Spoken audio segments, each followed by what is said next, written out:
Welcome to day 141 of TFIF 365. And today I woke up again frightened, terrified, thoughts racing again, not knowing what tomorrow is, not knowing what today is, not knowing what's next. All of these things was flooding my mind as I woke up.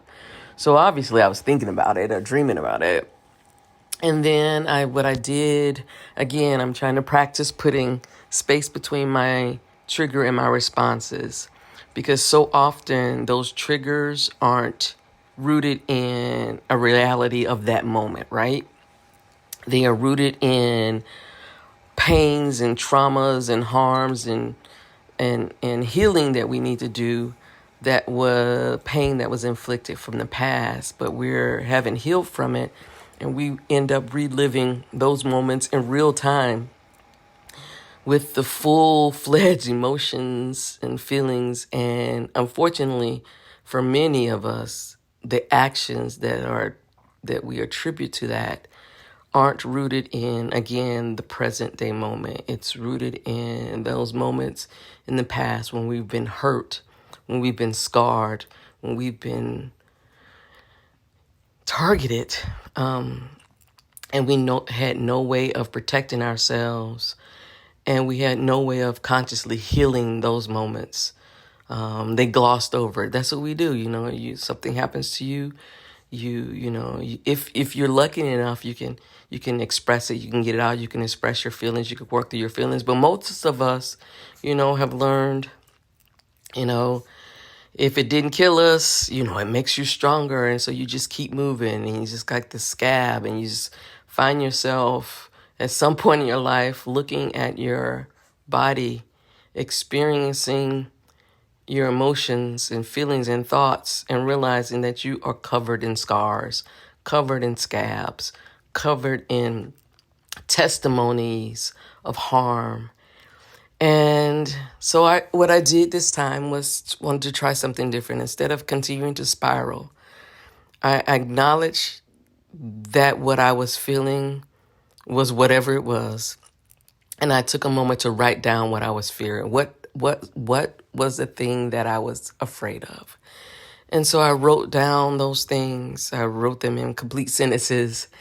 And then when I finished writing them, I was reminded, as I always am, that a few years ago, I was doing a mushroom experience, and the person who was guiding me through this mushroom experience asked me what my intentions were, and I remember them very clearly this morning.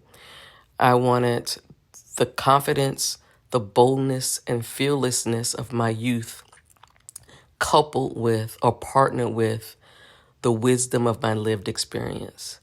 And so once I wrote down what I was fearing, and a lot of that I have no control over. Most of that I have no control over. But in this moment, none of that was life or death. And in this moment, I could find a way to reach for the fearlessness, the boldness, and the confidence of my youth. And having to write that down and process that was the wisdom of my lived experience. So I know why this anxiety is ratcheting up. I know why this terror is ratcheting up, because I leave on Wednesday for this new adventure that I have no idea what it is going to be, what lies ahead. But my heart is fully into this indigenous economies project.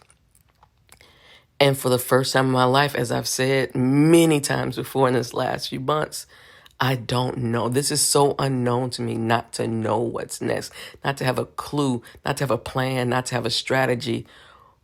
But I'm going to a place where what I want is just to be in spaces where I can express and practice supremacy-free, coercion-free, discrimination-free, and exploitation-free. And because I've never seen it, that's the frightening thing. Because I've never seen it, I can't create strategy on it. Because I've never experienced it, seen it, I don't know what's next. And so it is also why this is the path less traveled. Why these paths of evolution are paths that you have to take alone. They are solo. And when it's solo, you have no one else to turn to. And that is so unlike the communities and the supports that I have grown up with, that I surround myself with now. And I can tell you the reason I'm willing and able to face this fear that I'm experiencing, this anxiety that I'm experiencing of walking into a future that I have no idea what's next, is because of the loving relationships that I've cultivated and surrounded myself with now. I'm really not alone. These decisions I have to make, what's next? Do I turn left, turn right? Those, yes, are my decisions. But I have a whole army of people surrounding me, supporting me as I make these decisions. And that's what I have to remember. In those moments, see, this is why I talk stuff out. I am an external processor.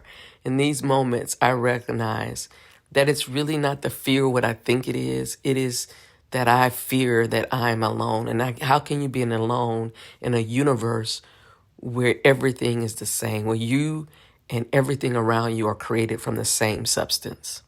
So I'm never alone. I'm with the trees, I'm with the grass, I'm with the buildings, I'm with the animals, I'm with the people. I am never alone. All right, that's all I have to say. So until tomorrow, peace.